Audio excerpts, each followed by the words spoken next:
స్తోత్రంలో మరి కూడొచ్చిన సంఘానికి, సంఘ కాపర, సంఘ దాసురాలకి మరి నా వందనములు.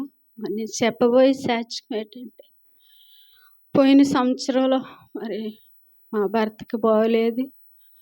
మరి ఆ సంవత్సరం అంతా దేవుడు ఎంతగానో కాసి దాసినాడు.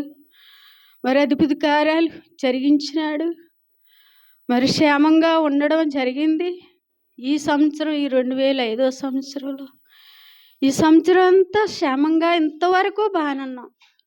ఈ కడవరి రోజు, ఈరోజు చూసిన వాళ్ళు రేపు ఏమవుతుందో అని అన్నట్టు ఈ సంవత్సరం అంతా బాగానే ఉంది. ఆరోగ్యాలతో అందరం బాగానే ఉన్నాం. మరి ఇదొక పరీక్ష. ఎప్పుడంటే బుధవారం నాడు రాత్రి మరి బాగానే ఉన్నాం. బాగానే ప్రార్థన చేసుకుంటాం, పడుకుంటాం. బుధవారం నాడు రాత్రి పడుకున్నాం మామూలుగానే. సత్యరాజు అయితే యథావిధిగా మరి మామూలుగా తెల్లవారుజాని 5 గంటలకు వెళ్తాడు. వెళ్ళి అక్కడ అవన్నీ చూసుకున్నాడంట. చూసుకుంటే బండి లేదు అని చూసినాడు. మాతో చెప్పడం అది మరి అలాంటివి ఎప్పుడు కూడా చెప్పడం ఉండదు ఇంటికి ముందుగానే. మరి ఇక్కడ మా ఈ సీసీ కెమెరాలో చూద్దామని సెంటర్లోకి వచ్చి అందరూ వస్తుంటే ఏంటి ఇలాగుంటున్నారు జనాలని మేము అనుకుంటున్నాము. ఇప్పుడు డొంకరాని అన్నాడు. వదిన బండి ఎట్టుకోనరంట ఊళ్ళో అన్నాడు. అంటే ట్రాక్టరు పట్టుకుపోయిన తర్వాత మరి ఏటి ఇలా జరిగింది, ఎప్పుడు కూడా లేదు, ఇన్ని సంవత్సరాలు అయింది, ఏటి ఇలా జరిగిందని మేము చింతించబడ్డాము. పడిన తర్వాత ఆ మరుసనాడు మరి క్రిస్మస్ రోజు, ఆ రోజు మరి ఎంతో యాతన, మరి అందరూ కూడా బాధపడ్డారు. సంఘదాసుడు, సంఘ కుటుంబాలు, సంఘ బిడ్డలు అందరూ కూడా ఎంతో ఎప్పుడు వెలగలేదని బాధపడి ప్రార్థించినారు.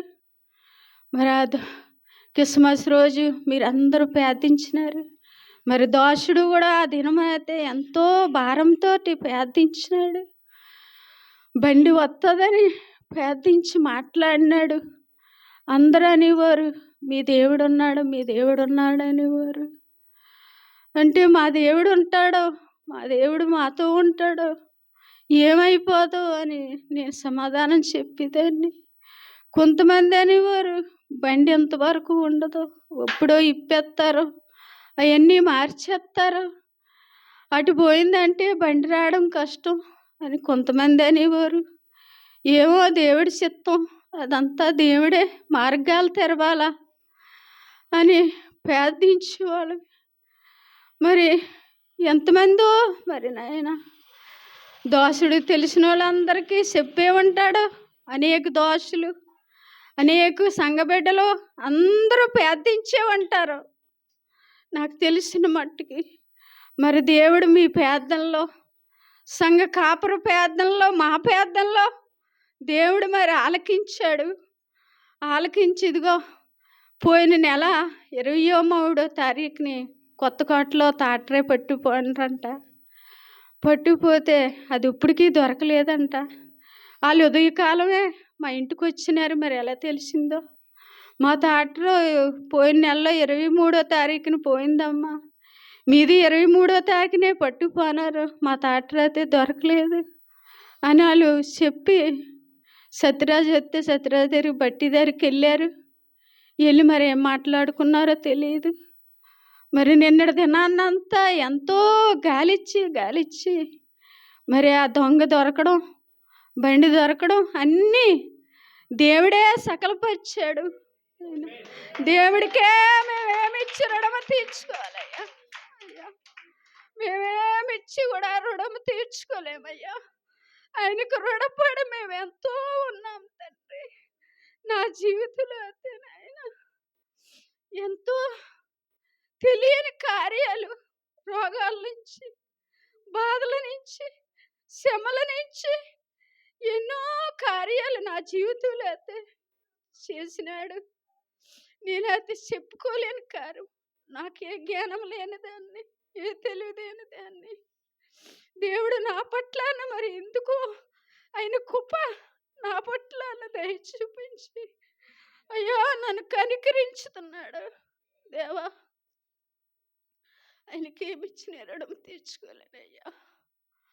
అయ్యా నా కుమారుడి గురించి మీరు ప్రార్థించండి.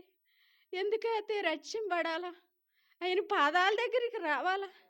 లోకంలో మనుషులకి అందరికీ మంచోడే.